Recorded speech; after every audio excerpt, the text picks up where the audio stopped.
start from the beginning. So instead of let's getting right into what happened to get all the girls arrested, what happened that day? What was the climate like in 1963 in America's Georgia, and what was the beginning of that day like? Like, what led you to go to Martin Theater?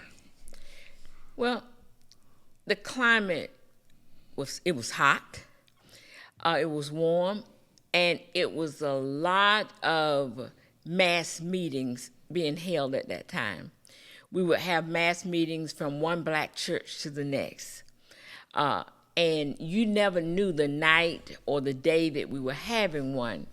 Somebody would come around and knock on the door, knock, knock, knock, mass meeting tonight, knock, knock, knock, mass meeting, and hand you a flyer, and you knew you were having a mass meeting. My sister had already gone to jail, maybe a week and a half, and that was a mass meeting that night. She went to jail for protesting? Protesting, trying to integrate the Martin Theater. Okay. That's what we were trying to do. But many times we didn't make it that far before we were jailed. Right. Mm-hmm. I remember that day when they came around and said it was going to be a mass meeting tonight at Bethesda Baptist Church, which was my daddy's church. Right. My daddy pastored that church. And I knew I was going. I knew my mother said, please don't go to jail. Please, your sister's already, please don't. But I knew I was going to jail that night. So it was and already... I went to the mass meeting and got caught up in all of the hype. If you've ever witnessed or heard about these meetings, you would have speakers, Willie Ricks, and I could just name some of the others that would come in and speak and tell you about some of the atrocities that were happening downtown or heard over in Leesburg or heard over in such and such town. And you would sing these songs. And just like in slavery time when Master didn't know the Underground Railroad, that they were singing these songs and they meant something. Mm. It meant steal away, steal away. It meant they were about to take a trip on the Underground Railroad. And all these things were signals. Well, it's the same true with our civil rights songs. I mean, it didn't matter whether you could sing or not, but we'd go to these meetings and it was hot, the windows would be open, and people would be sitting up in the windows, the churches were packed, and we'd have songs like, oh, freedom, oh, freedom. That, it's for you, it's for me, and before I'll be a slave, I'll be buried in my grave and go home to my Lord and be free, and be free. That was the song that I marched out of Bethesda, walked uptown, and was met with force from the police and went to jail. Now, quick question. Why was it that the Leesburg police were brought in to something that was happening? They weren't.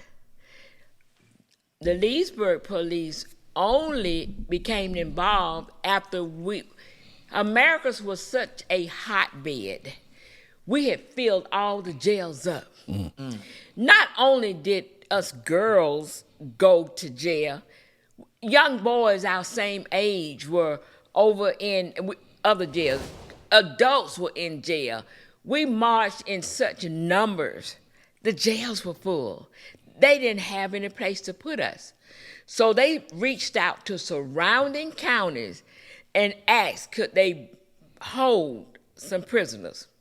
They rounded up all of the girls between 12 and 15 or 16, and that's when they sent us down to Leesburg, to the Leesburg Stockade. Now, I wasn't the first girl to get in there, go to that jail. Mm-hmm. They were gradually sending us there. Mm-hmm. And when I went to that jail, the day that I was thrown in that jail, there were probably 5 or 10 other girls already there. And then they kept sending the rest of us. And your sister was already there too as well, right? My sister, went with me. She was in the Americas jail. Mm-hmm. And I remember when they locked me up, somebody hollered, Juanita, your sister in here. And she hollered at me, and we started talking. They put me in a hot box, a sweat box. But the next morning when we were let out, we were put on the back of this truck, and we were taken to Leesburg, and that's when we went to the Leesburg Stockade. Yeah, I was going to ask you, did some of the girls went to, I guess, Dawson first for overnight? Now, what was the purpose of going to Dawson, then to Leesburg? Well, they were trying to put all the girls of a certain age. Okay. And reason that we were called stolen. Because they took us from the Dawson jail or from the America City jail, which I went from America City jail, which really was a room upstairs in the courthouse that was double locked and barred. But we went from being incarcerated in Americas and was taken to Leesburg. They called us the stolen girls because they never told our parents where we were. That's crazy, yeah. They had to find us. And they went through all kind of legal challenges and whatever to find where we were. And they had taken us out of county down to Leesburg. Now, what's the distance between Leesburg and Americus? It's about 30 minutes. Ooh, yeah. But that's where we were. So how long did it take for someone, I know not initially everyone getting out, but how long did it take for someone to find out that y'all were in Leesburg Stockade? I don't know, really, to be honest, or remember exactly who found out first, but I know my daddy, Ariel Freeman, and at that time he was president of the NAACP, he was pounding on people's doors, and he had a certain amount of friends in that town, being the man that he was. He talked to the whites, he talked to the blacks, he was a kind of a liaison. But I can remember when they found out, that's when the young reporter came down. From SNCC? That's right. And he gave his pictures to Essence. Right. But that's when he came down to investigate and to see if we really, and he found us. He was there. And he literally laid eyes on us for the first time. And he took that snapshot, and you might wonder, well, why on all the girls that were in the stockade? Because I can remember they saying, hush, hush, when he came to the window. And that was the guard that was on the other side. He could see through the bar. We don't want Pops to know that he's here. Hush, hush. Some of us got to act natural, act normal. So some of the girls stayed on the wall, stayed on the side, walked around and milled around so that he took those pictures. He took pictures of the toilet. He went around to other windows, bars where he could see. And in that facility, he took those pictures of that dirty shower head that hardly worked and just barely dripped. That's where he did, and he was scared to death.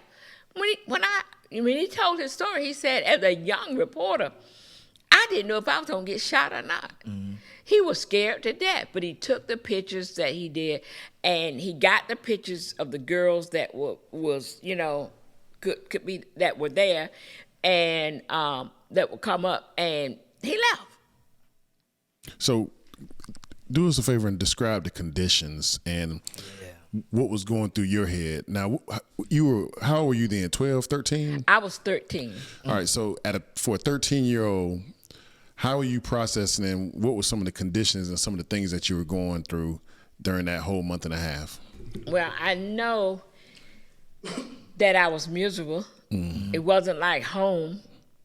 We got 4 hamburgers a day to eat all at one time, and they were those Crystal White Castle burgers. I mean, you got them all at one time and at one time a day. And you had to make them stretch throughout the whole day. And you had to make them stretch. You like maybe 1 in the morning and 1 the other time or whatever. And we originally had these cotton thin mattresses to sleep on. But somehow one of them caught a fire. I don't know how. I really don't. Nobody knows. I don't think the girls had matches. Some of us assume that the guard threw a match in on these cotton mattresses. They ended up having to open the door, pull all the mattresses out, wash the room down, and some of us were gonna run. And I remember hearing the words, "Run, nigga, run!" And then somebody said, "No, he gonna shoot you. You'll get shot. Don't run." And so we all just huddled together, and when they swept the cell out or the stockade out, we literally then, after that, had to sleep on concrete floors. Now, I wasn't there for the whole stretch of, some girls said they were there 60 days. They say, I don't know. I can't attest to that. But my sister and I, for the time that we were in there, we know that the toilets filled up. If you look at the picture, that's in essence, it's the June issue of, I think, I have 2006, I believe. But Yeah, 2006. Yeah. if you look at the pictures that were taken, the toilet filled up and was unoperable. I'll never forget the stench of how horrible it smelled. What we would do to comfort ourselves is to cluster together and sing spirituals. We had several girls in there who were, not that we all weren't church, but they were in the Holiness Church, and they start singing all kinds of gospel songs, and we would just, or we tell jokes, or we try to do anything to pass the time away. But I will tell you, the thing that got to me, girls were in there from 12 to 15 or 16. Some of them were having their menstrual cycles. We weren't given anything to aid us when that happened. They were using basically clothes off of their backs to try to get through their condition. That's horrible. Unsanitary conditions that, now, grant you, there were boys in the other jails that were dealing with issues. There were people in other, don't get me wrong, but for teenage girls to be put through this sort of horrific conditions, just inhuman. And some of us gradually start getting out. My sister and I got out, and another one of the principal's daughter got out before some of the others. Because as the NAACP, and then when they found out where we were and was trying to petition to get us out of jail, they wanted to charge them $2 a day for every day that we were in the jail cells. And Hold on, just so they were trying to charge the NAACP. they were trying to charge our parents to get us out. And that was and that was what I had a question about that. I'm trying to figure out. I feel like you unlawfully were taken, and of course I understand the times, and it's the South. But how were some girls able to leave, and all of y'all not saying, "Okay, we found y'all. Get all these girls out of here"? And how did that make y'all feel when some were leaving and I'm still here? Well, so my dad was an assistant principal and a teacher in the school systems. Deloach's dad, one of the other girls, was a principal, and their jobs were being threatened. Oh. The NAACP did not want to compound the issues, one thing on another. And I'll be honest, I don't know if my dad just didn't go on and pay it to get us home. Right. But the kids were boycotting the schools because we were in jail. Right. They thought that by letting us go and getting us out of jail, because I don't know if they paid or not, they was trying to charge or did charge $2 a day. I was so young, some of that just didn't register with me. You understand? I knew the facts, but I wasn't all into it every day knowing, well, yeah, Daddy paid such and such. I was just so glad to get home, you know. I didn't ask a lot of questions. But they thought by letting us out of jail, it would encourage all the other black students to go to school. Right, stop boycotting. Guess what? It didn't work. Probably got worse, didn't it? They just didn't come back to school until everybody was out. Right. They said, when everybody's out, we'll come back to school. And that's what happened. Now, was this the police chief or the sheriff that was locking y'all up? Ross Chambliss and Fred Chappell. Fred Chappell. So, so how did everybody after we don't want to? We still going to go back, but how was the community afterwards towards Fred Chappell? Oh, he's always been a racist. I mean, bigot. I mean, outright. I mean, didn't hide it. I mean, you know. And everybody had the same sentiment against him as they always. So his reputation had already preceded himself. Oh yes, oh definitely, and you know, it's just. So for you personally, how long did it take you to? I know you're never, even today, you're probably not over that whole thing mentally. But how long did it take you to get back to some sense of normalcy within yourself after going through that traumatic experience? Well, you know, and I look back on it now, and it resonates with me more as an adult than it probably did as a kid. You know, kids are resilient, they say. Mm-hmm.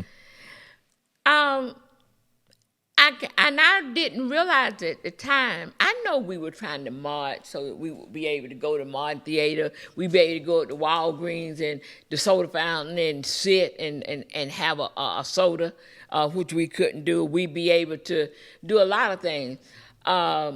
It would maybe keep us from going down the back alley to the doctor's office, colored only back here and whites, you know, going to the front.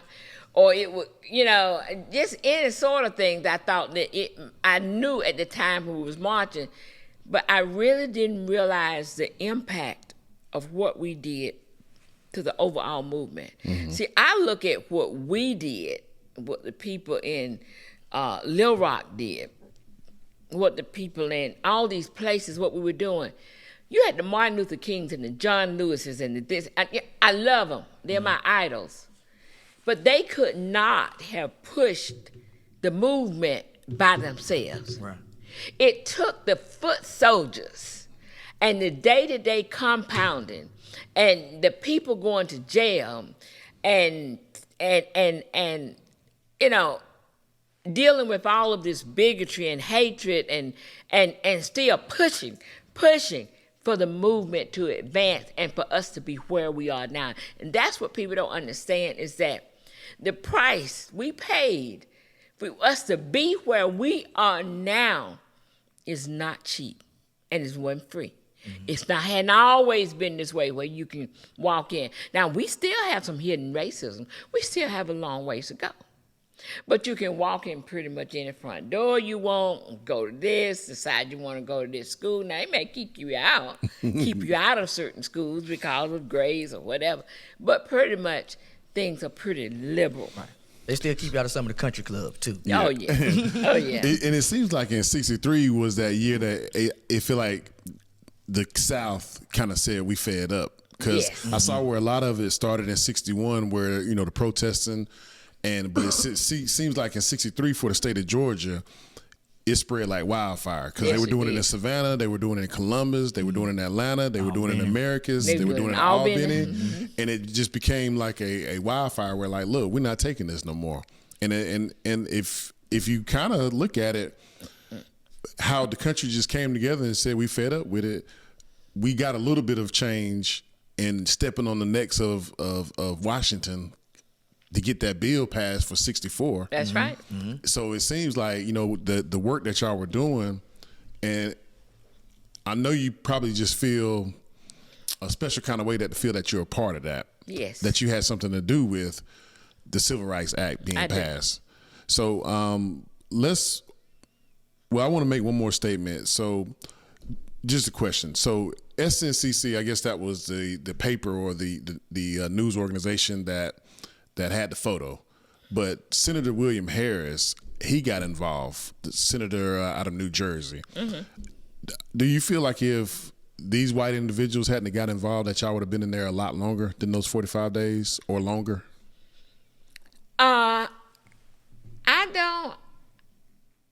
I don't know, but I know it helped.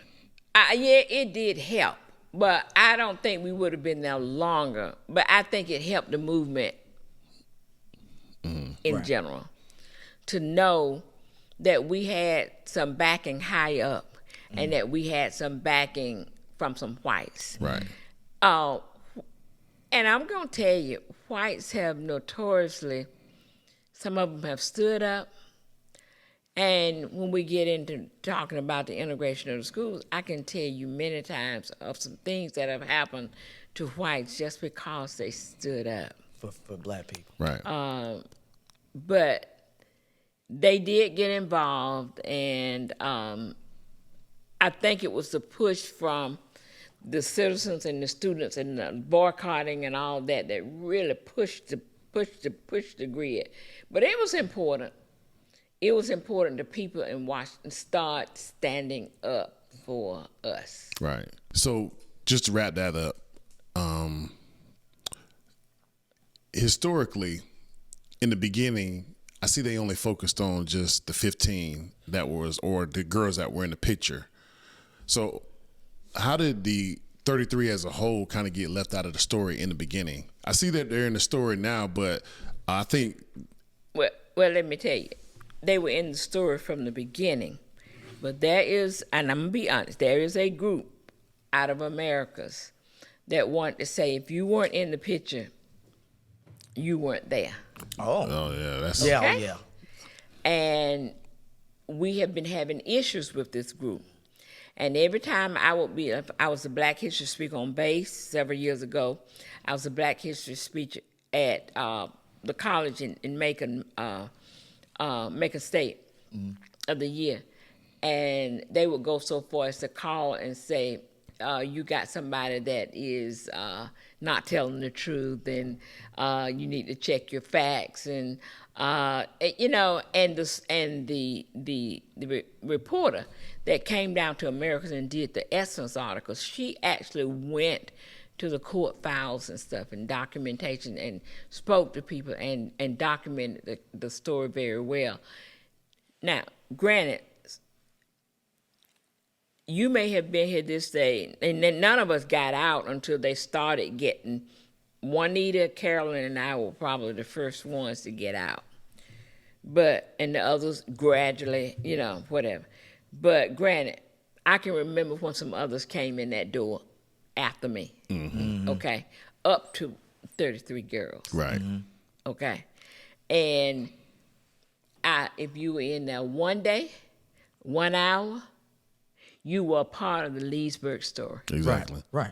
And I saw the names, maybe not the names that they listed originally, but I saw the names that were in that court document.